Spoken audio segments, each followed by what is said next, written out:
Almost a week after its discovery, an Imperium fleet has successfully attacked the Blood Raider Shipyard, putting it into reinforced mode. The shipyard was initially found by Capsuleer Kael and Meredudd while taking part in a large-scale Imperium search for it. We were looking for it for about 2 days. The first day was to see potential places with higher activity than other places. On the second day, we tried to scour all the asteroid belts and using D-scan and quantum probes and everything.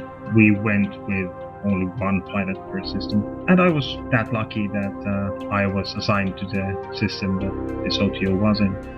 In that system, I definitely could see the hauler warp-off grid, so I checked my D-scan. I didn't see the hauler on D-scan anymore, but I could see them on my combat probes, so I definitely knew something was going on. And I actually managed to pin it down and walk to the thing. And yeah, it was pretty exciting walking to that. And when landing on grid and saying the magic words on our comms that I found it, oh yeah, it was really exciting. In the past days, there have been some relatively small attacks made on the shipyard, but its formidable defenses have repelled them all.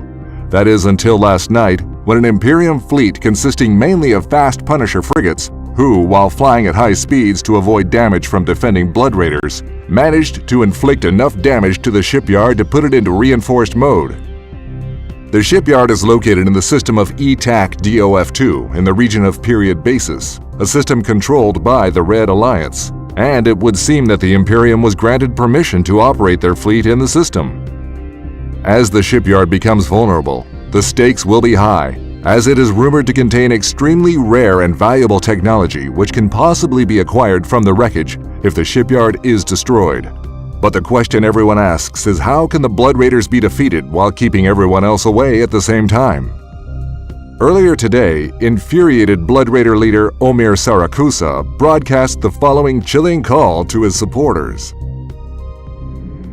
Empty is the night for the lost and the weak.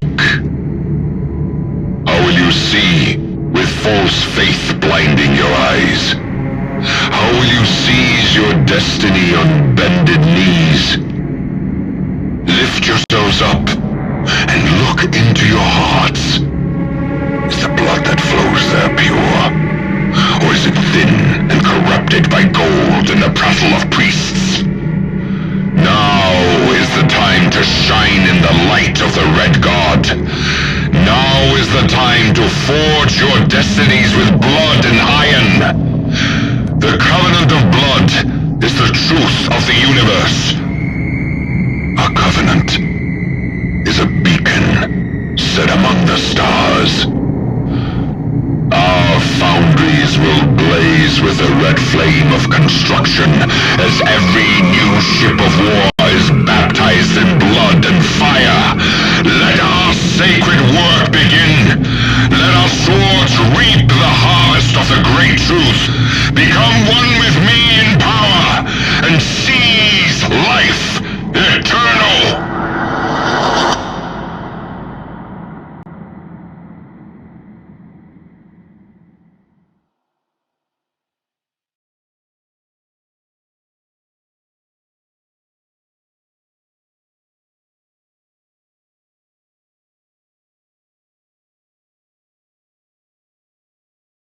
Hello everyone and welcome to episode 38 of the Mind Clash podcast. It is 38. I'm glad you said something because I was just sitting here watching that crazy broadcast from Bloody Omir. Yeah, thanks for that video from CCP about the Blood Raiders SOTO attack this week. Thanks everyone for joining us. We have two guests here tonight to talk about our small, independent, null-sec alliances and endangered species. And to talk about that, we have Kael, my co-host. How are you doing, Kael? I'm doing much better today. Did not have such a grand weekend, but I'm here and I'm alive. Is it a long weekend in the States? This past weekend or next weekend? This one. This No, it's just for us, Meredith. Ah, ha, ha. Well, I actually did. I actually did have Friday off, and I had today off because I wasn't going into work sick as I was. Fair enough. It's a good old vacation for us here, but yeah, I was sick too.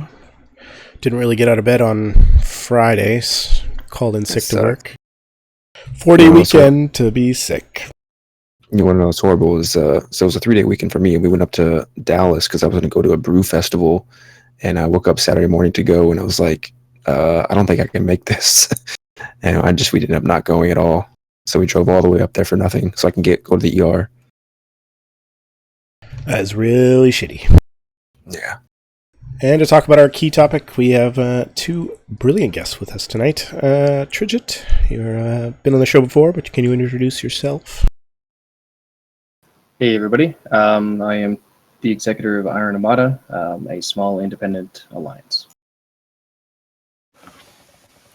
Hi, and I'm Piotr Engels. I'm CEO of Reckless Endangerment, and one of the part of the executive team of Manifesto Alliance. Also an independent alliance. We will resist any independent women jokes. Strong independent women. Anyways. Thank you both for coming. I know, I laugh at my own jokes. That means they're funny, my bread and butter, man. Well, it's been a pretty busy week as far as Eve news. CCB's been pushing out the dev blogs. They must have had a backlog they were sitting on. Something. First one was around the Blood Raider Shipyards that we showed the video for there. There was the scope video that we showed. That was posted just after the Imperium first sieged it and put it into its first and only reinforced timer. And they used a Punisher fleet. Lots and lots of 2 mil-isk Punishers. You know, honestly, I kind of figured that it was going to have to be something like that, like a speed tank, because, I mean, how else would you, I mean, you bring caps, they bring caps, but it's kind of hard to catch 1,000 frigates. Yeah, I mean, it's not the first time this has happened. I mean, the same thing happened with drifter incursions. I believe the technique that ended up getting used towards the end is they were using bombers. They'd warp in, they'd cloak, and they'd burn off, and and they were so small they'd get away. Manifesto did a similar thing as well with drifter incursions. We did Thrasher fleets, and we'd load up tracking disruptors on them and just sit them still, and we'd tracking disrupt the drifters, and then they moved so fast they out-tracked themselves. Of course, CCP spotted us on the test server with this. We had a dev warp in and everything. They ultimately ended up changing it like a week and a half later. Yeah, so this was counter to last week's attempts with rattlesnakes, which didn't go well. And we all know that if you bring caps, you're going to get escalated on by other caps, especially the Dreadnought varietal. And that will end up in you losing a lot of dreads, as far as the mass tests were concerned. But it has been mentioned by CCP Larkin on the High Drag podcast number 74 that they are planning on continuing with balancing and modifying and changing this platform specifically. I guess because it's a huge ISK, or not ISK faucet, but asset faucet for the game, and that this is going to be iterated on to all the other pirate factions in the future. Well, it would be a good asset faucet if they didn't lose those BPCs, but you know, rip. Yeah, so I guess they did beat it. I mean, the method worked. I mean, they got it done. Did anyone watch the fight? I know Daopa was streaming it. Not I. Definitely not I, no. So the TLDR is that Test wanted to be there, wanted to get a piece of that loot, but they just bought scepters because, you know, scepters. You can get through to anywhere. You can get on grid. You can sit at perches. And they were the first people to loot the can, getting both the Chemosh and the Moloch blueprints. That's the Titan and the Dread. And he was promptly killed. But one dropped. The loot fairy giveth. However, the loot fairy doth taketh, as a second test scepter scooped that loot, and then died, thus ending the life of both of the BPC copies. I mean, That was did you think the loot fairy was going to be that kind twice? No? No way. Pretty funny. I wonder if this will result in a different tactic from the Imperium for the second spawn. Well, I hope CCP changes it so something that is arguably a cheese response to what it is. You know what I mean? Like 100 Punishers, like fucking really. Like I hope they put in some sort of webbing or something like that where the Blood Raiders can just shut that down pretty quickly. Oh, I mean, you can't really just make every scenario impossible. I mean, we figured out a way. No. We figured out a way. While you're not wrong, I think the scenario that was figured out was one of those ones that escaped the QA team, shall we say, or the design team. Because when CCP trumps this up as the big next evolution in player versus environment content, and then like the Rattlesnake fleet that Red Alliance tried to do, and they do all this kind of stuff, and it looked epic and it looked amazing, and learned how to say "oh shit" in Russian from that one. But yeah, and then they go at it with 100 Punishers, like, and that wins. Like, really?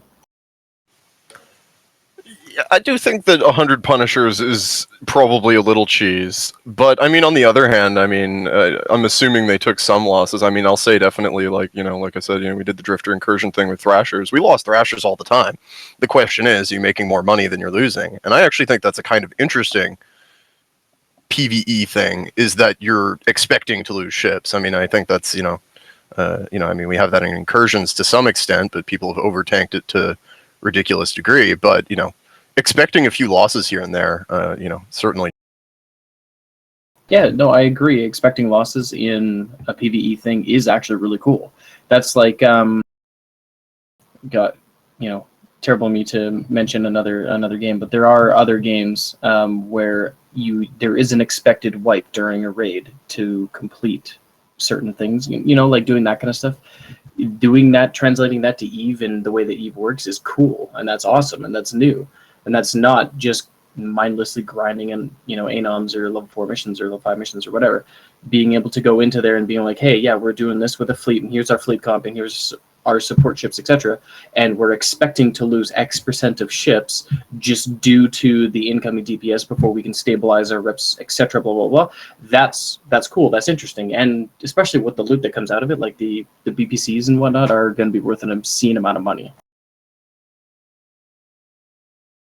Yeah, they're for sure going to be worth a lot of money, and I mean, even sacrificing a couple faxes or half of or a quarter of a battleship fleet should pay for the cost of getting one of these blueprints, especially Exactly. the Titan. Yo. All right, so you've heard it here. My suggestion is PDS on the Sotillo. PDS on the Sotillo. That's interesting. Or newts and webs as well. I mean, they kill their own Blood Raider ships, maybe, but That'd be kind of easy. I don't think they'd care to, Or I mean, you tell me, you're the lore guy. You tell me, would they care if they fucking sweep their own dudes? No, they wouldn't.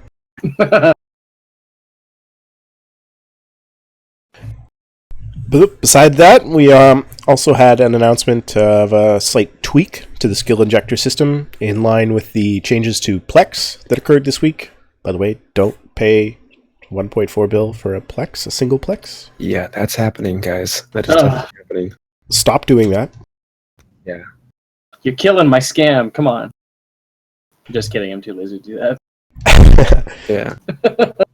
But I'm just looking over these skill injectors right now because I didn't realize this until just today, actually. So it's going to be a large skill injector, which is the current one. It's going to be the large, and then there's going to be a small skill injector. Yeah, so you'll be able to break down your large into 5 granular smalls. There'll be 100k skill points each, of course, if you can take the full value.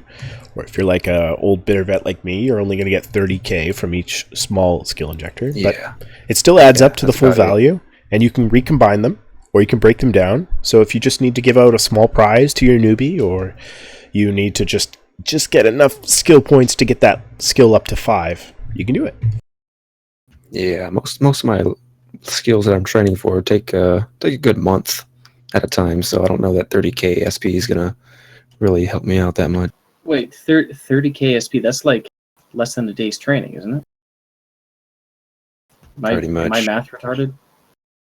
Like average 2,500 SP an hour times 24 hours, 60,000? That's half a day. Yeah. Well, I mean, I think that's the point. It's supposed to, I mean, skill injectors are supposed to be a buy-in for like. But that's for us. So, but if it's for a new player who's only got less than 5 million SP, he gets 100k out of a small. So that, I mean, that's something for the little guy. Yeah, I mean, and the granularity is really nice. Like, I mean, for a Sinowalt, a single skill injector, like, it's still short, just a tiny bit of training. Being able to just get an extra 100k skill injector instead of having to buy an entire new one, I'm not complaining. I can make a Sinowalt. Oh, that's actually a good point. I don't think it hurts anything. I think it's a good little feature. All right. If you haven't done it already, you should probably sign up for the Alliance Tournament if you wish to compete. Sign-ups end tomorrow, Tuesday. Tonight will be your final chance. But with the closing of the tourney sign-ups, they're going to announce the rules, theoretically, the rules for the Alliance Tournament. And Thunderdome will hopefully be released and opened up so that participating teams can join and start practicing in secret. Gotta keep that off second. For the AT? For AT. Do they do that? Do they open it for Joe Schmo to go practice in? No. You have to be signed up, and you have to be accepted to go in. And your AT captain talks directly with CCP Logibro, and you provide Logibro the character names of all of the people that you want access for your team, up to X number of people, and then Logibro goes through the accounts and grants those accounts access to Thunderdome, so that when you go on Thunderdome, you can spoof names, so you don't put your real name in. Hence, they're practicing in secret, so even when you fight other people, you have no idea who you're fighting. That'd be fun. It's pretty interesting, and it's really cool because they have like a dev tool set that the AT captain and his lieutenants get access to, so that you can, like, everybody gets into the ships, and then you press a button and it like checks everybody's fit to make sure they're compliant with the rule set, and then you're just sitting in the station, and then he hits a button and you teleport to an arena and whatnot. It's actually a really slick system. Yeah, I'm excited. I know doing it on CC is a little bit annoying. It's tricky, it's challenging. There's a lot of CC annoyances to get over, but it works. A little bit overhead, yeah. But Thunderdome, I've heard, is the bee's knees. Well, we'll find out on June 3rd. And, in case you wanted to know what we're all playing for this year in the Alliance Tournament, I'm sure you could guess it was probably going to be some pirate frigates and cruisers. Surprise. Super sick pirate stuff. So the frigate was announced. It's the Virtuoso. It is a Galente Mimitar frigate. It has a Galente bonus to small hybrid turret fall-off, 10% per level, 20% per level for torpedo max velocity. From the Mimitar, it gets a 10% bonus to stasis web and stasis webifier bomb effectiveness. It has a 10% bonus to torpedo explosion velocity and flight time. It has a covert ops bonus to armor repair amount, hybrid turret damage, thermal and explosive bomb damage, thermal and explosive torpedo damage. So if you haven't figured it out by now, it's a stealth bomber with an armor repair bonus and a web bonus and a gun bonus. Sorry, Don't forget the best part. Oh, and a booster bonus. Not only a booster bonus, it has a booster bay. Yes, so similar to the Blood Raiders having a corpse bay, this has a booster bay because we're playing. What kind in of animal Serpentis. has 50 cubic meters of fucking drugs? What kind of animal are you? I think Orion Sasolo has them. What's the size of these boosters? Hey, it's Yeah, I'm quickly trying to log in to show info on the booster and see how big it is. So the trick here is, though, there are 5 high slots. You have 1 turret slot and 2 launcher slots. So you get the boosted bonuses of 3 torpedo launchers and the boosted bonuses from a 300% bonus to small hybrid turret damage. So you have effectively 3 small turrets as well on a stealth bomber with an armor rep bonus. With okay, and obviously you're going to use your exile to double up on that thing, and it's 1 M3 by the way, so you can have 50 shots of your booster of choice, or divisions there within. But yeah, that's pretty badass. I don't know, this whole mixed weapon system thing. I mean, they did this with the Lachesis way back in the day. I think it was had a missile bonus and a hybrid bonus. I don't know. I mean, and we have that on the Loki and stuff. The mixed weapon system thing's got me scratching my head a little bit. I'm gonna be honest, but I mean, I guess the bonus is there. Oh, you totally click off your browser there, bud. But yeah, no, I can see this being one of those kitey boats that wants to sit out at the edge of your web range with some rail guns, pooping bombs periodically. That's pretty sick. Plus, it has the ability to go through covert bridges, and that stuff. Yeah, I would totally buy one. It's so fucking dope. Yeah, I mean, as a bomber, I can go through a Blops bridge. I mean, the risk is pretty minimal. Here's the thing, though. This is an AT ship. You're going to say it in the AT. What's the biggest risk to a bomber in the AT is small tackle. You have the bonus to out-rep them and kill them yourself. Plus all the other bonuses to being a stealth bomber and having ridiculous damage bonuses. Right? You have the damage of a battleship and the anti-tackle of a, I don't know, Svitball? An anti-tackle. Yeah, it's gonna be pretty dank. But wait, yeah, that there's is more. true. It does have a Go ahead. No, that was it. I was just saying it's got a really flexible engagement. Yeah, so it doesn't stop there. They've upped the ante with the Galente, or the pirate cruiser, which is the Victor. Interesting names they have here. The Victor. All the Serpentis ships have V names. Vindicator, Vigilant. I see what they did there. Very smart you are, Meredudd. Yeah, you want me to go over the specs on this bad boy? Please do. Fuck yeah, so we got a Galente Cruiser bonus per level of 10% bonus to medium hybrid turret fall-offs. The Minotaur Cruiser bonus per level is 10% bonus to stasis web effectiveness. Recon ship bonus per level, 7.5 bonus to armor repair, 10% bonus to medium hybrid turret damage, 20% to stasis web fire optimal range. Roll bonus is 30% reduction in booster side effect potency, 100% bonus to medium hybrid turret damage, 100% reduction in cloaking device CPU requirements. It can likewise fit the covert ops cloaking device and the covert cyno generator. Cloak reactivation delays reduced to 5 seconds. I'm assuming that's per level. 80% reduction to cyno-filled liquid ozone consumption and 50% reduction in cyno-field generator duration. So I'm assuming then this is going to be the Bridger? No. This is that's just CCP understanding that when you're flying a ship worth this much, you generally have a cloak on and a triage alt on standby, or at least most people do. But I want to point something specifically out here. It's got the Galante bonus of the 10% to stasis web fire effectiveness, and it has the Minotaur range on this.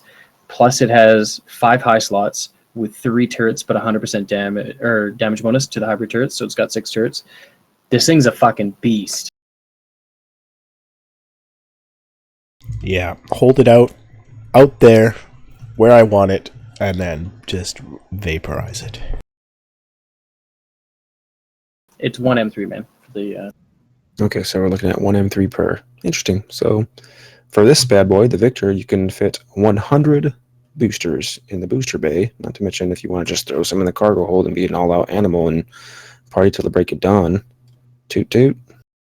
No, this is one of those boats that I feel honestly the versatility in the Alliance tournament setting on this particular one would be good. Maybe not so much in the frigate, but I can just imagine this being a nightmare to deal with in factional warfare. Like a complete fucking nightmare. Oh, for sure. It's going to be a beast. Doesn't have any tricks, no new variants. I feel like the frigate is the cool do experimentation, and I think the cruiser is just a strong, tough ship. But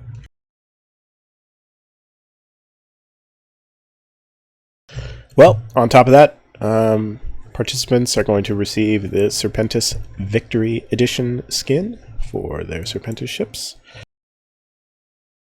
I'm trying to find a picture of this. I haven't seen it. I don't know if they've released it. But yeah, all that fun and excitement starts July 29th. It's the first round. First real round. Yeah, and it's always at like fucking way too early for us North American bros. Alarm clock. Yeah, last year the we didn't expect, speaking for Armada here, we didn't expect to make it as far as we did, and so on that second time we had our match and we won it, and we're laughing about it. We're like, oh my god, we won this. Now we have to stay up, and we had to stay up like 2 hours. It was just absurd. It like fucked my sleep schedule for the entire week. I mean, you should just take vacation for that time. I mean, Thinking about it. might as well. Just be like, yeah.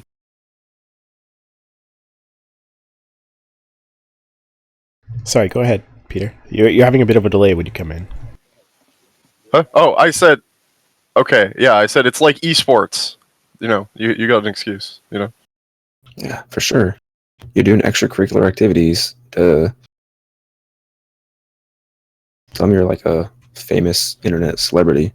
That's what I do all the time. You should see the restaurants I get into. Taco Bell, I'm like first in line. In-N-Out, they know me. Not really. But before the AT, there's going to be something 2 weekends from now, known as the Theomachy, which I am participating in. Meredudd, I think you are as well. I registered. I shall be alarm clocking for that, yeah. Yeah, what the fuck is that?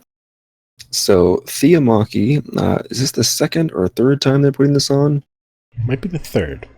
I think it might be the third. So, it's basically going to be on the Thunderdome server as well. It is a everyone versus everyone, winner takes all in the style of the Hunger Games, where basically everyone's going to go on the Thunderdome server, and you're going to start in pods. You have to first find ships that the I guess the puppet masters, you want to call them puppet masters, leave out there, and they leave little nuggets for you to scavenge up. And yeah, you go at it. Have at it, Haas. Yeah, there's some Plex prizes, and it's apparently a great time, and the game masters are really engaging, and there's CCP devs who will be flying around in the kind of game master-ish ships to keep everything rolling. So if you like PvP brawling and just getting some dank frags on Thunderdome, that's the place for you.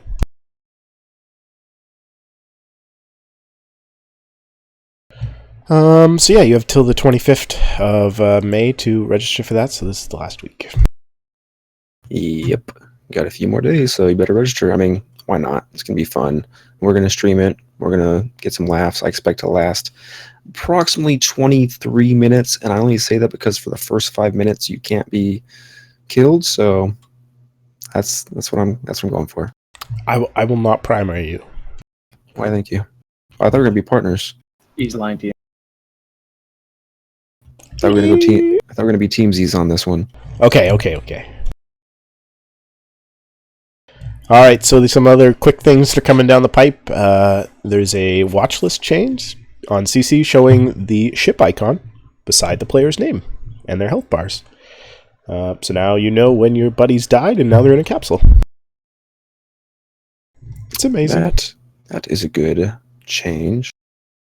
There's not only that change. Did you see the fleet changes as well? No. So the depth plot came out. I don't know if it's on CC or not, but they fucked with the rigidness of the fleet. So it's not like 5 squads per wing, 10 people per squad. Now you can get up to like 25 people per squad, and it just like goes like that. I mean, the overall number of people of the 255 is still a thing, but within it, it's what was the terms they used? They vastly loosen the requirements. Interesting. That's Yeah, a long I think it's a time really good overdue. change. Since there's no fleet hierarchy anymore with boosts, there's no reason to lock people into any defined squad size. Yeah, and now the Yeah, I mean, it's all about. oh, go ahead, Peter. I said, yeah, it's all about, like group warps. How many people are you sending off? I mean, when you're doing combat scanning in the middle of a fight or whatever, you don't necessarily want to like be sitting in the fleet command position and like pull everyone off. But sometimes the fleet's so big, you have to do that, or they have to flag themselves exempt from warp, that kind of thing. And it's another slick change that they did is that when the boss of a fleet leaves, the person who's in the FC position will by default take it. If there is no FC position, the highest most wing commander will take it. If there are no wing commanders, then the highest most squad commander position will take it. And so you can choose who gets boss if your main character crashes now. Interesting. And an awesome quality of life change that my co-CEO pointed this out to me, that also when you leave a fleet, it won't close the fleet window, so no more bull. Oh my god, yes. Another one. These are all awesome fucking changes I'm so happy with. I actually do like the idea of that. I hate that. That's great. Yeah, it's just one of those. Ruh-roh. You know what feature I wish they would add is within the broadcasting. For some reason, on Thursday night when we were in a fleet, the FC had broadcasted somebody as a target, but because the names were so close between one of our own and one of the enemy, and he actually broadcast our dude's name. So you just click on the broadcast, lock target, and you go for it. There should be some sort of option where you can't do that. You shouldn't be able to. Hold on, Kael. I got to ask you a question here, bud. Okay. Who's your FC? Dude, it was some new guy. It was his first fleet. Which fucking sounds like it if he's got friendlies on his overview. Yeah, I don't know, but for some reason it was broadcasted. And only reason I knew because I looked at the kill board and I saw that I had a hits on one of our own team. I was like, wait a second, why would I have done that? Because I don't have ours. I don't have my friendlies on my overview. Killmel's a killmel. While you're not wrong there, Meredudd, generally you want to keep the KMLs on the other side of the fence. I don't always smart bomb, but when I do, it's all my friendlies in a losing battle. Yeah, and I'll never hear the end about those fucking EC drones. Never. Also, for the 8% of people who are colorblind, color blindness support is coming to Eve. There was a dev blog about it this week with different peaks for all of the different types of color blindness.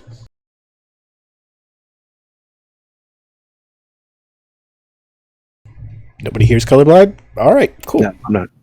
I was thinking about that, and you'd think they would have invented by now some sort of colorblind, like a filter or something you can put over your screen, or maybe a program that could change just everything in general. Like, why is it now just EVE Online is going, we should do something about this color blindness epidemic? I know it's Seems in other weird. games. But yeah, it was something that was lacking from the visuals in EVE.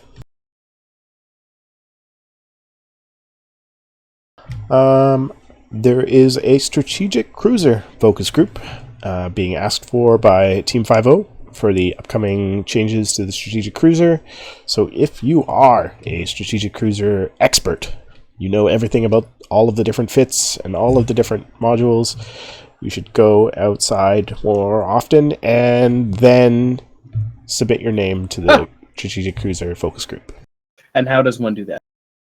Outside, it's the door beside... No!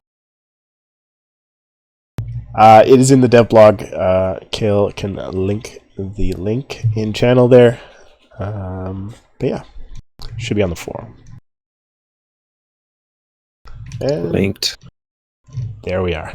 And last but not least, CCP Guard was seen roaming in Vegas, scouting out all of the locations for EVE Vegas 2017. Getting hyped, getting jealous. Still don't know what I'm doing, but I know you're going, Tridgit. Oh, yes. I have not made it to one of the official EVE thingies before. I've only done like the local stuff. So I'm super excited. Hot diggity. We typically talk about some battle reports, but are super losses still battle? Are still news? I can tell you about some battle reports. I killed a shit ton of goons on Thursday. There's a lot out there. They are out there. I killed, let's see, 1, 2, 3, 4, 5, 6, 7, 8, 9. I guess 9 qualifies as a shit ton. I mean, you have 27,662 left. Yeah, right? I'm almost there. Well, they respond too. They went out in a destroyer roam, but not even fancy destroyers. They were Algos. It was an Algai roam. Is that the proper plural of Algos? Is Algai? Algosies? In my view, yes, it's Algai. Yeah, well, the goons went on an Algai roam, and they didn't fare so well. Good for them. But Meredudd, what was you? Did you have like a big kill of the week or something, or you want to talk about something special on that? You know, my best kill of the week was some poor goon, actually, AFK in Saranin on the gate. So I booshed him, blapped him, and that stealth bomber wasn't worth 40 million like I expected it to be. It was worth 500, but yeah, that was good. No, this was actually my first roam too, flying in the Hecate. I quite like that ship.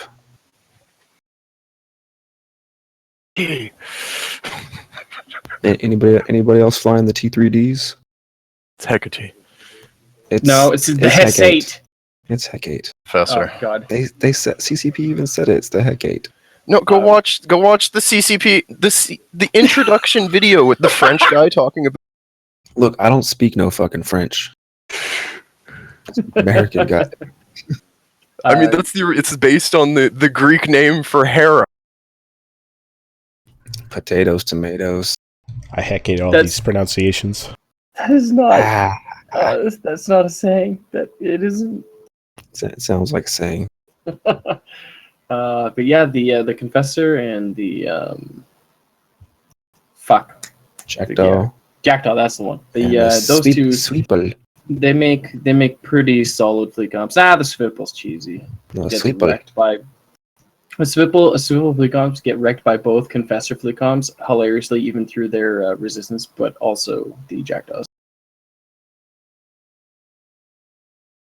It's just been announced that Peter has sexy nipples. Is this true? That's what Manji says. Yes, it is. Yeah, that's a old alliance mate of mine. I can post pics if you guys want. I mean, No, I think you know, I'm not pass. shy. I have sexy long. Yikes. Anyway, so Meredudd, you had were talking earlier about the super losses, and you're wondering, is this still news when you see every single day on a Zkill board supers and titans being lost? What is going on with the world? Yeah, I just don't think it's news anymore. It's not. It's really not. Like every day you're like, oh, an Avatar, oh, a Ragnarok, oh, an Erebus, killed. Like, where are we getting all these things from? We're just pooping them out left and right. Well, I don't know. I think people like to be able to show off their shiny kill mails, you know? I mean, and I think that's fair. I mean, you know, especially, you know, if politics is moving slow, you know, you got stuff to talk about. I mean, you look at Zkill board right now, most valuable kills in the last 7 days. Avatar, Erebus, Vehement, Nyx, Hell, Nyx, Chimeras. I just remember a day where super kills were legit news. Like, I would know exactly how that Erebus died. I would exactly know what fleets countered him. I would know exactly how he got baited in or screwed up or accidentally ended up in the situation which ended his life. But now, how that Vehement died, I don't even know. Just... well, I mean, one thing is, I mean, you know, like with the... Oh my God, please put nipples of yourself on screen. Sorry. Yeah, like, I mean... Oh, you're cutting out there again, Peter. Broke the internet. He's clicking off his browser. Oh my God, I'm even holding the button. Am I cutting out right now? No. No, I'm not. Is it cutting out right now? No. Okay, alright. So I'll just like try and hold down the button here. Alright. Yeah, I mean, I guess as far as it goes, with the jump changes that happened, you know, people are more willing to have supers. People that might have, you know, dumped their Liquidisk into other shit or just having a whole bunch of carriers or dreadnoughts or whatever, you know, now they can go ratting with their super or whatever without, you know, PL or whatever other entity being able to, you know, chain across the universe in, you know, 15 minutes. So, yeah, I mean, it's becoming more commonplace, and I think, you know, it's kind of indicative of... He was doing so well. He was doing so well. Peter, indicative of what? Indicative that the jump changes have succeeded. They are working as intended. Smaller groups and stuff can now have access to these things without getting... Without getting headshot, I guess.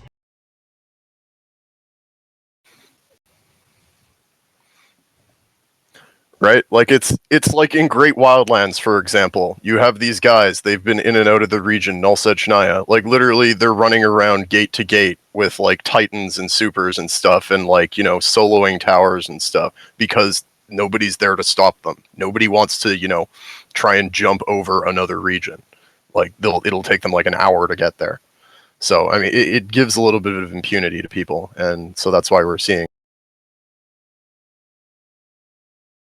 Yeah, try to hold your push stock like 2 seconds after you finish talking. I did that. This is a weird thing. I'm gonna hold it for a really long time. Because, yeah, I don't know. I think there's maybe some delay going on. There is some delay. All right, well, let's get into the spotlight. We have brought this panel of guests together tonight to talk about a question that I've been thinking about. Are independent, small alliances an endangered species in nullsec? Are they? Yes. No, you can't answer the question that quickly. So last week... Yes, definitely. So last week we saw the closure of Suddenly Spaceships, and they folded into Initiative. They were a small alliance holding Sov in Cloud Ring, and we in Iron Armada were pushed out of Wicked Creek by a blob of people, unfortunately. And, you know, you could probably find any small group who's tried to start it up in a little corner of nullsec and has found out that, oh, they didn't ask the people next door to them who lived there and who the space belongs to before they took down roots. I thought this was Eve. You just do what you want. You can do what you want. It's whether or not that has Just consequences. Just saying. So let's get a little bit of your space cred before we jump too deep into what's wrong with it. Tridgit, tell us about Iron. Tell us why we are a strong, independent woman. Well, as I keep saying to the GSF Diplos, I got a bum knee. I can't bend the knee very well, so I don't really want to play for someone else's agenda and whatnot. But realistically, what it comes down to is that I see the larger side of this game where we have, like, you know, the Guardians of the Galaxy up north, with PanFam up north, with, you know, Circle of Test and all of their hanger-ons down south, and we've got, you know, Goonies and their hanger-ons over. I don't think we're Circle of Test anymore. Well, there's also the Phoenix Fed, and there's also, you know, Vanguard Coalition, and there's the big Russian scary nerds over in the east. But there's all of these massive blocks, right? And the thing is like, that's cool. You can, you know, oh, it's great to have, you know, these gigantic wars, and, you know, we talk about it in terms of like, oh yeah, the Battle of Bitakar, or Battle of Asakai, or fucking whatever, and they're like great highlight pieces that people talk about, and they bring a lot of people to the game. I get it, but those fights are not the end all be all. And what happens these days, and this actually was talked about in I think it was a Talking in Stations, it might have been an Asher Hour, whatever it was. There's a couple of dudes who were talking about how when you have a small local, you know, conflict happening, like the conflict that Iron Armada had against Piotr's Alliance Manifesto during the winter of this year. It was a small local conflict, and we had our best versus their best, and, you know, we fought it out and it was good. But had we gone into overdrive on like the Reddit and calling, you know, even more and more and more bat phones in, etc., it would have escalated to the point where every fight matters, and then you can't do certain things. Then it becomes to another level where it's like every fight has the potential to escalate into a tie-dye fest, and, you know, you have to be on at these crazy hours, etc., versus what we actually had, which was every night we just formed and counterformed against each other for timers, and then sometimes we had a fight and sometimes we didn't. And when we did have a fight, it was pretty fucking cool. It was like, you know, your 50 dudes versus our 50 dudes, and it worked out, and it was great. And that aspect of this game is being pushed out. It truly is. With you know, with Iron Armada's departure from Wicked Creek, the reason why that happened is we had a non-invasion pact set and rocking with Vanguard Coalition. So that's Triumvirate and all their pet alliances. Well, when Garst Tyrell, the person that I negotiated this with, he went MIA from the game, and his second rotator, Cat Patrick Archer, took over. That guy refused to acknowledge it. So he even got in contact, their leadership team even got in contact with Garst, you know, via out-of-game means, and Garst confirmed it, that they had a nip with us. And Patrick's like, you know what? It's only going to apply to Triumvirate. The rest of Vanguard can do whatever the hell they want. So it's just this unilateral, like, you know, changing of terms and stuff like this, like the complete disrespect, which is what makes it so difficult for a smaller entity. Because what the fuck are we to do, right? We have 250 people in our alliance. What are we going to do? We can get pushed out. We can, you know, hit their towers. We can cloak camp them. We can do significantly more damage to them because, you know, pound for pound, they're significantly squishier than we are. But at the end of the day, if they were to lean on us with everything, they would push us out. And it's that disrespect and that completely not... what's the way to say it? It's not that we're irrelevant. It's just that when it comes down to it, when it really comes down to it, it's a 300-pound sumo wrestler versus a 50-pound sumo wrestler. Doesn't matter how fast or how tricky you are. When they pin you to an objective, they're gonna push you off the circle, right? And so, with all of these gigantic coalitions around, it makes it so much harder and harder and harder for people of our size to get their foot in the door and to hold it, which Aegis Sov has helped with, but it definitely hasn't completely changed that aspect of the game. Right. Like, I mean, I think, you know, a lot of these people are, you know, they're pushing in and like getting like renter empires and this kind of stuff set up over top of that. Like, it's just this constant expansion mentality that, I mean, we got, you know, from over in Dominion. I mean, something that Manifesto tried to do, or has been trying to do, is, you know, we make nips with people. We make it clear. We want this little zone of space. We want to be able to be neutral with people and roam back and forth, and we can have content. Right. But, you know, it's like, I mean, and, you know, what happened with you guys, I mean, I can speak having some level of insider information there. We've have a relationship with Vanguard. I'll get more into that after. But, you know, it was Stella Nova and Hades on their own going like, oh, you know, we need a war. We need something to do. Right. You know, it's always got to be an invasion. I mean, there's like, you know, a lot of these block groups, I mean, they aren't really leaving room for the whole. You cut out again. They aren't leaving room for any sort of all gang stuff. It's always like, you know, they're, you know, we're always seeing like, you know, it's like the next war or whatever, right? You know, heaven forbid, you know, that we, you know, not invade each other and, you know, have a regular stream of content. Like, I mean, after IA got pushed out, like the entire, and, you know, Bloodline as well, you know, after you guys got pushed out, that entire region was dead. I mean, did they care? No, because they were just going to sell the space to other people. So can you tell us a little bit about Manifesto and your history with that before we deep dive even deeper into this ongoing stuff? Yeah. Right? Yeah, definitely. Okay, so, I mean, as far as it goes, Manifesto was founded in Great Wildlands. We had broken off of another alliance called the Corvos, which it was Reckless Endangerment and Status Unknown. And we broke off at around the same time, kind of became friends, whatever. Anyway, we decided we were just going to hang out and go do small gang content stuff, whatever. And then we decided that we wanted to try out the new Sov mechanics. So we formed Manifesto to go and troll around during the Red Alliance versus Vanguard fight when all that was going down.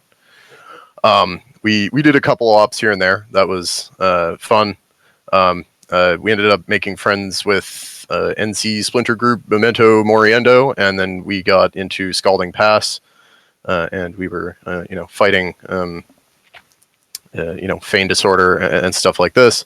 Went back to GW for a while, and we were using, actually, we had cut a deal with one of the Vanguard groups to use their couch for some Sov stuff, and then the couch was too small, you know, too many restrictions, whatever, and we decided to take our own space.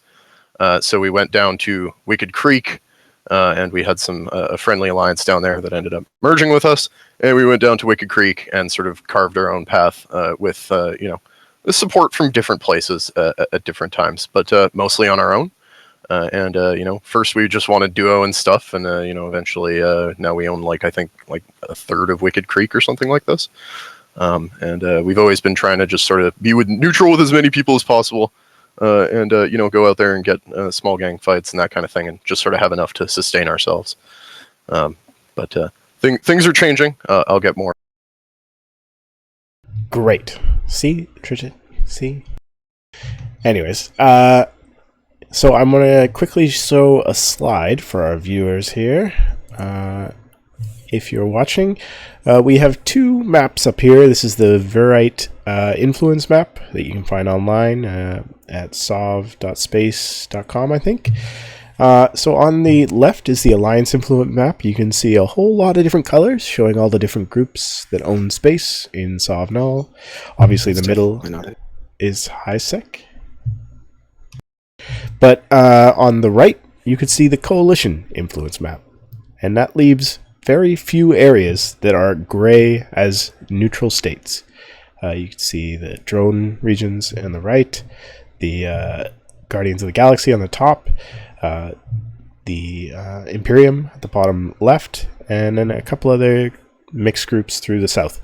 But the areas of neutral states are very limited, and even among those are heavily influenced by their neighbors, leaving very few groups that are actually independent, and that's what I wanted to cover tonight.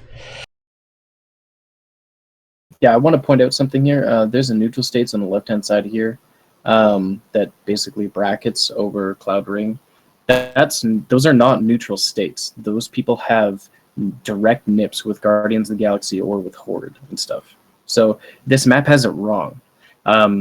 And we know this is fact because not only they just directly told us, but Armada has recently, since our extraction from Wicked Creek, we've landed in Losec here, and we've intentionally been poking these small alliances in Cloud Ring to provoke Pandemic Horde to come and rescue them and bail them out. And it's been working like clockwork. It's hilarious, but they definitely are on someone else's call and beckon.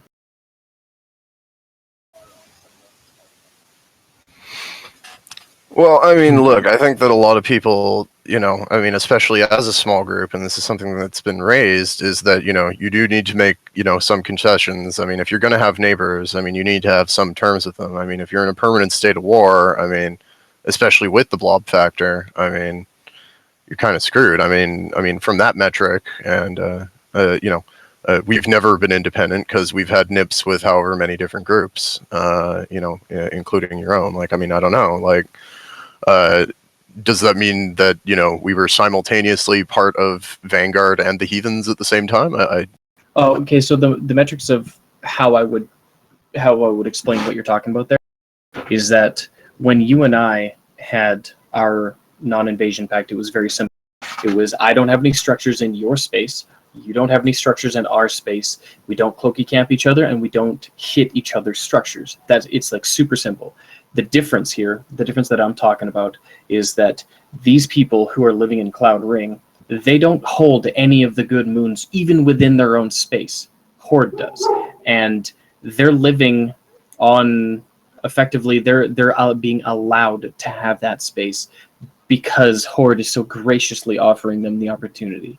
That is the difference. It's like me and you, we fought for our shit, and then we came to a grudging respect, and then it was like, you know, let's do this, shake the hands, and then it's over kind of deal, right? Well, these guys, they came in knowing that they were shuffling about on their knees. Yeah, and a similar thing could be said for Aquarius, where the QFC is a set of rules placed on the inhabitants of Aquarius by the Imperium and enforced, while all of the R64s and 32s almost are owned and controlled by the Imperium. Yep, absolutely. Everybody in the QFC is a fucking meat shield of Goonpet. And I don't imagine it's any different in Band of Backstabbers or in the North under NC or PL's new rental empires, including recently acquired lands in Tenal. Yo, the lands are shrinking, man. Need more space. No, we need less cowards is what we need. I mean, we have so many people that are tied to the safety of their space. Like, I don't want to specifically call out. You know, I'll talk about the goons because they're doing actually something pretty good, even though it's exactly what I'm talking about here. They close every wormhole that lands in Delph. They have multiple standing fleets. They have an absurd number of people mining and ratting and building and all that kind of stuff, and that's what they do. That's what they want to do. They're prepping their engine for war, etc. And then there's the, you know, I don't really know Phoenix Federation too badly, but they seem to be following this method as well, is that they're just sitting there in their lands and all they want to do is just have their lands and rat and rat and rat. And then when the opportunity comes to dogpile someone, such as, say, the most recent catch war, they join in and they have a couple of fleets and then they go back to their lands and they get bigger. I was just in Phoenix a few weeks ago, and yeah, that's pretty much what they did. Yeah, and which is like, fine, it works. Exactly, and it works, and that's what they want to do. And it's seemingly that there's smaller and smaller groups of individuals willing to fight for things. And like, let's talk about, like Peter's mentioned Feign Disorder already. Let me talk about Feign. Feign is fucking badass. These guys are really good individual pilots. They they truly are Vikings in the sense they'll go into an area and they don't care about standings. They will fight and they will fight and they'll fight. And if they lose it, they don't care.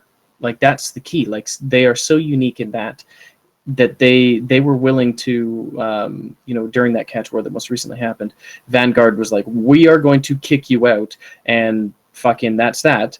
And honestly, they didn't care. It's just like, all right, you guys are going to overblob us completely. Fine, we'll leave. And then they just left and they went elsewhere, and they're having fun elsewhere. And, when that content dries up for them, they're just going to go somewhere else and go. But the thing is this group of individuals very easily could be a Sov holding alliance, but they can't because they're not willing to make deals with so many people, which just goes to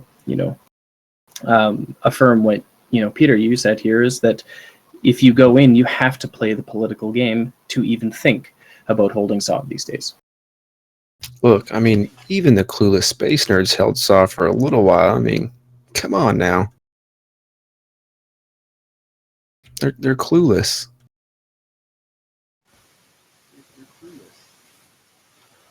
Yeah. Well, I mean, we'll probably die pretty quickly. I mean, honestly, like holding Sov, it's statecraft, it's empire building, and yeah, you have to be able to do those things. I mean, you can't just imagine yourself, yeah, I'm going to hold this space. I mean, you might be able to hold like a system, because high enough ADMs and maybe it's some.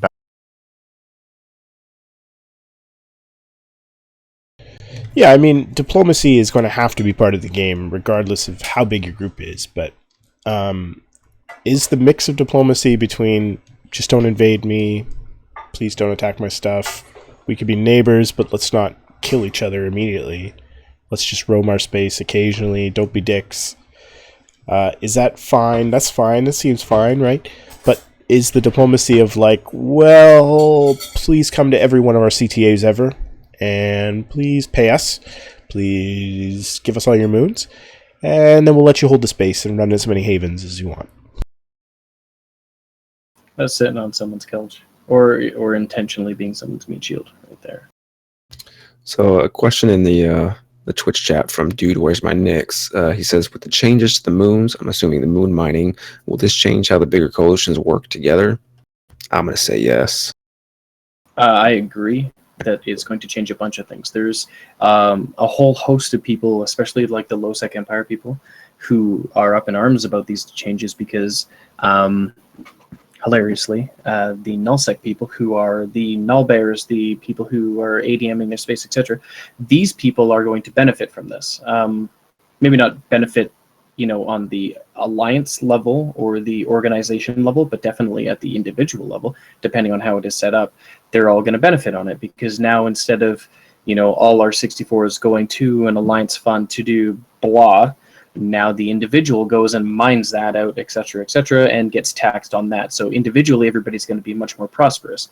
In low-sec, where there's groups and alliances who are made up of almost purely PvPers, or purely, shall we say, the most efficient ISK makers possible, as in the people who farm faction warfare missions or farm level 5s or, sit on R64 passive income, that kind of stuff. Those people are going to get fucked by these changes, and that is why they're upset with it.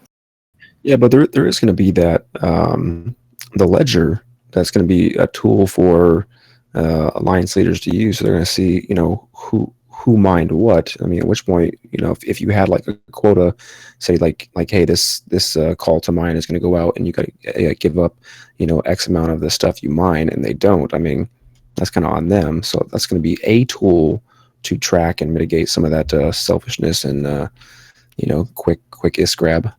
Well, how I understand is that when you're doing the mining, there's going to be a percentage base of like you take the resources, and then when you refine them or whatever, that's where the tax happens. So, or whatever step it's called or whatever, there is some sort of tax set by the organization that controls the structure. So that, say for example, those big organizations, they put, instead of pauses on every R64, they put these extraction platforms, or whatever the fuck they're called, drilling platforms. That's it. they'll be able to set a tax, which means that they could set a lower tax than maybe normal, and then allow other people to mine them freely. Or they can set an obscene tax and kind of push people away from the region for market control or whatever. Well, but I mean, at the same time, I mean, if somebody makes a game of trying to ninja those sites and everything, I mean, they could just as easily throw up their own refinery and do that themselves. I mean, I think that's part of the concern. Like, I mean, you know, I've been thinking about this, you know, with my own guys. It's like, you know, like, where do you put that accountability? Like, if somebody really wants to go and shell out the 500 mil for a refinery, I mean, you don't necessarily have a lot to stop them. So I think it really does fall down to setting quotas and having some kind of like personal interaction. I don't think with what they're proposing that you like there's really There's really what? Nipples. You cut out again. nipples. Did I cut out again? Yeah. Oh my god. I don't think that there's really an enforcement. This is so frustrating. It's like I like hold on to it for like 10 seconds after. Okay, I don't think that there's a real enforcement mechanism. People can just anchor their own refineries and go refine somewhere else. They aren't obligated to use your tax system. The only thing they're obligated to do is that they get forced to be on the ledger. So okay, well, I mean, you need to decide as an alliance or organization, whatever, you know, how are you enforcing that? Yeah, And so I that think, right like, I don't there. know, with us, I mean, it's like pretty much, I think the best solution we came up with is if you don't do it, you die. Yeah. If someone, okay, so if Iron as an alliance anchored all these drilling platforms on all the moons in our space that we're going to be taking soon, and then someone was like, I don't want to use your taxing thing, I'm going to try to anchor my own thing. Man, that person would get fucked so goddamn fast if they're not a team player like that. Like, seriously?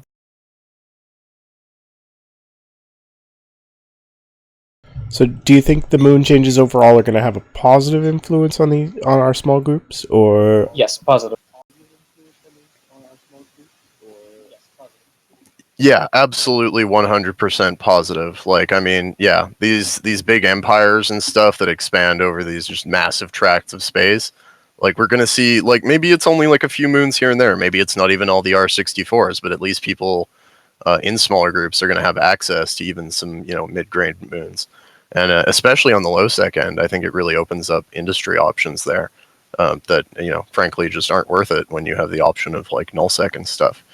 But, you know, low-sec does have, like, some advantages of no bubbles, and, I mean, potentially in low-sec, you know, a little bit less competition over moons. And I guess that goes for the rest of NPC space, too, you know, like Outer Ring or Great Wall. so does this matter, though, that there is currently a problem within EVE that's affecting all groups, but it definitely affects small groups that are especially 1 or 2 time zone tanking structures into an off time zone you just can't fight as a small group because you don't have all 3 time zones heavily covered. Is time zone tanking going to just continue through with the mining platform changes, and perhaps we won't get the desired changes from mining platforms? Let me tell you something about this time zone tanking. I've said it before and I'll say it again. I absolutely hate this idea of an invulnerability timer where magically only during a certain amount of time is when my space station can be attacked. Like, that doesn't make any sense. What kind of magic are they using? Did they ever explain this in the lore? No. Like, that bothers me so bad. Doesn't bother anybody else? It doesn't bother me, to be honest. What does bother me is time zone tanking. Meredudd has specifically triggered me with this one because I ranted to him about this one at length. But basically, as a practical example, I just finished just a few minutes ago talking about how, you know, the smaller groups are being pushed out and these big fucking coalitions are so mean, etc., etc. But I'm still a firm believer of, if you're a North American time zone alliance and you hold space and your vulnerability window is North American time zone, and then a larger or better or blah entity comes in the same time zone and starts attacking you, you either need to fucking fight or get killed, right? I don't like the idea that, oh, I have more AU time zone than they do. I'll just flip it into the AU time zone and then I can tank them forever. I think that is shit. I think that is bad game mechanics. And the reality of someone bigger coming in and pushing you out is a very real possibility, but that is okay. That is part of the game and whatever. It's not a cheese tactic. So won't that vulnerability of time zone tanking moon platforms still exist under the feature system? It will, but I'm betting CCP's done the same kind of ratio that they've done with the Citadels versus the ECs. Like, for example, a Astra House has 3 vulnerability hours a week versus like a Rataru that has like 6 or 9, something like. Anyway, it has more. So there's no reason why they can't have drilling platforms be almost vulnerable all the time, just based on their vulnerability windows being so large.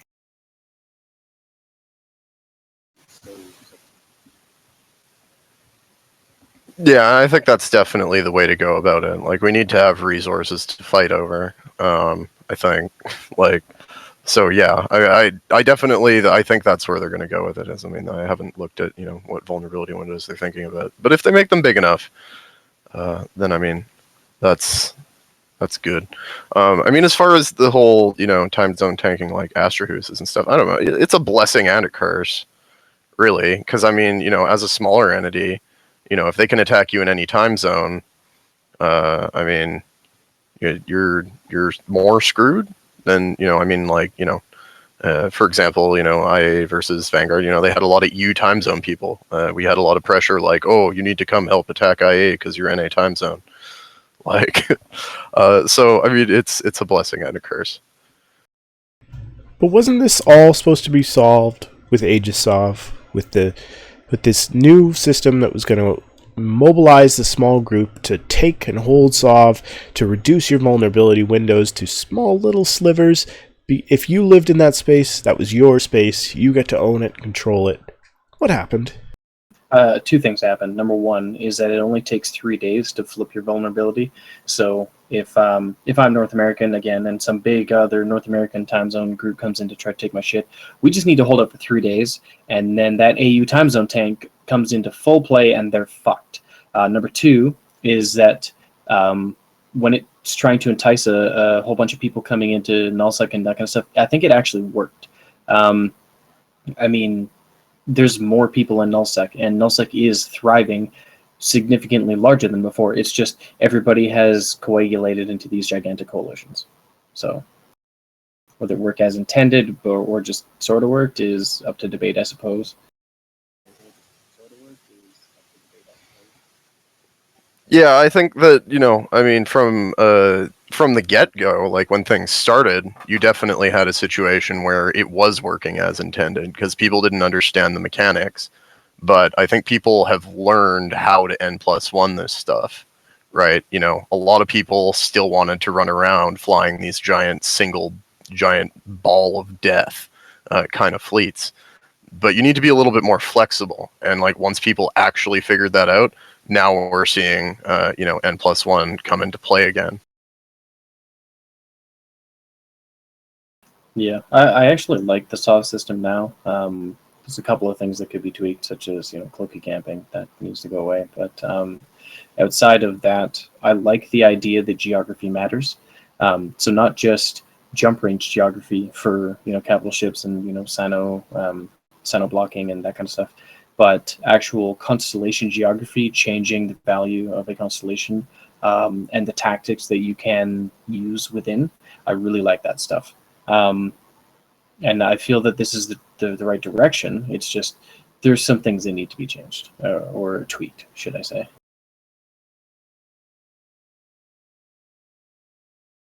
I guess we'll find out whenever this takes place. What is it, fall now? We're waiting for this? Maybe winter next year? For the drilling platform? Yeah. Yeah. Coming soon, TM. Maybe it's going to be I had heard winter, because I mean that's coming out at the same time as the outpost changes, right? It's a good question. I believe so. I just can't wait to.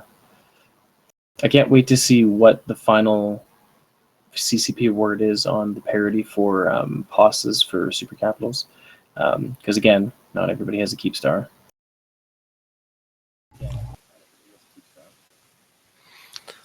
Well, I mean, tethering was supposed to be such that you couldn't be bumped off, but they couldn't make it work mechanically. So, I mean, supposedly that's what they've been working on, and they still want it to be that way. But you mean like when you're tethered, just, someone can't bump you? Something that works.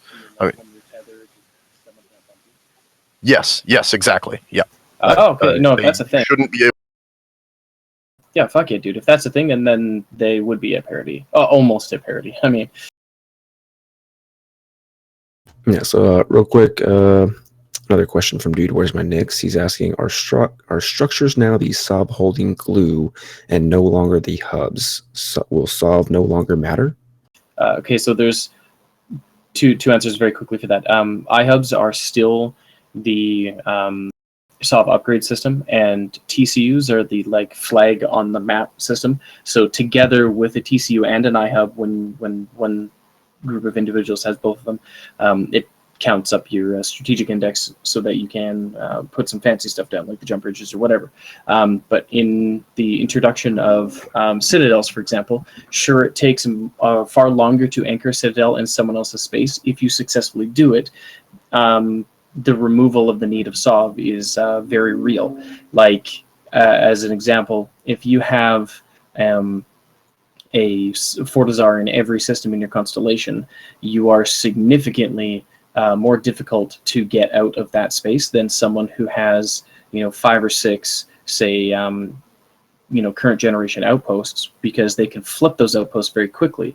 And as we all know, killing citadels is a complete pain in the dick. So if you citadel spam your space, you are entrenched. That is the entrenching of someone's home. So citadels have changed and devalued some of the Sov stuff. I mean, it still hurts because you lose your your Sov upgrades, you lose your strategic upgrades like your Sino jammers and whatnot. But yeah, it all revolves around citadels now.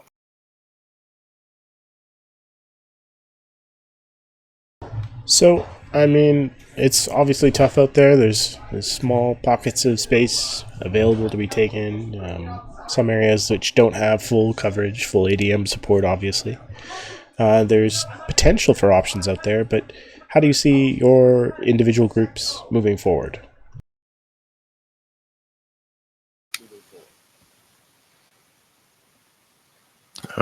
Should I take this one first? I'll take this one first. Go do it. Well, I was gonna try and slip this in somewhere in the discussion, but Manifesto's in a funny place. We've been trying for a long time to keep up exactly what I said, neutral to a bunch of people. Being able to just go out and get that casual content, have good relationships with our neighbors and stuff. But at the same time, as I had mentioned, there's the station changes coming up, right? And I don't know if anyone, not to plug it, but there was the Jinton thing. He was talking about the station changes and how there's going to be all these faction citadels up for grabs. That's going to be a huge cash grab. Yeah. This is going to be the last hurrah of station Sov warfare, and it's going to be a clusterfuck. And I mean, in Wicked Creek, we've been seeing this build up. There's all these little fucking Phoenix Fed groups pulling up into the south. Vanguard has been poking up at Fraternity and this kind of thing. A lot of it has to do with that and getting ready for moon changes, because when they don't have their passive ISK, they're going to have to rely, on more renters or, more deals like that. And I mean, I guess the thing, that's come to me is, we're, dealing with some, internal issues, this kind of thing. And then, out of nowhere, I'm putting it less than politely. It was a little bit more diplomatic than this, but we pretty much got the join or die line. And I mean, we want to be independent, but on the other hand, I mean, we got a lot of money invested. We got a lot of time invested. So, I mean, we may very well, have to make that choice that, okay, well, we're going to join this, to protect our investments, at least in the interim, so that we can move forward and maybe find a different space to be independent. But we got to see how the dust settles when all these moon changes and stuff happen all at the same time.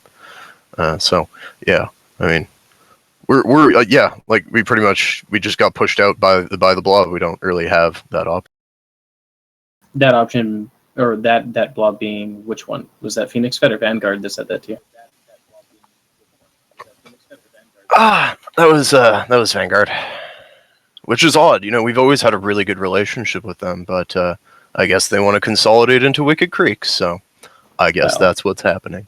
Because yeah, I mean, you know, Vanguard on their own, I could see us holding them out for maybe a few months, whatever. Okay, sure. I mean, you guys did it. We got good pilots. But at the same time, I mean, if they really want to solidify that region, I mean, the big giant Russian monster can just as easily, you know, come down our door. I mean, it's not like I have anything personally against them. I just rather have, like, you know, neutrals and, you know, not violating non-invasion pacts and that kind of thing. But, you know, I mean, they're good pilots, and so, you know, I'll make the... You'll make the best of it, huh? Well, fucking, there's Vanguard politics for you right there. Hey, you are our friends, but we're going to throw that right under the bus because of our short-term game. Man, fuck those guys. Wow. Tell us how you really feel. Nah, to keep it easy. So for Iron, to answer the same question that Meredudd asked about what we're going to do. So when we extracted from Wicked Creek, we held out against Stella Nova and Hades, and we could have done it indefinitely, to be honest. And then Phoenix Fed came through. Actually, one specific group from Phoenix Fed offered to buy our space. And then I was like, you know what? This is a good outing. We've been wanting to extract from Wicked for a while. I'll take this. So we started making the deal, and Phoenix Fed, like the actual of FCON from Phoenix Fed, was like, we don't recognize their deal, so that deal's off. And then they partnered up with Vanguard, and that's when we're like, you know what? Fuck this shit. And so we flipped everything over to the to Fraternity, who have held out so far. Hilariously, those guys are amazing. But yeah, so where we're at now is we are in Losec beating up on other individuals such as Pandemic Horde and whatnot. But we're going to go take some space. And when we do, it's just going to be the same thing. It's like we're going to go in and we're going to make as minimal deals as we can. And we're going to fight for our space and be, you know, scrappy little pieces of shit. And if some larger entity comes and pushes us out, then it's going to happen. But we're not going to bend to some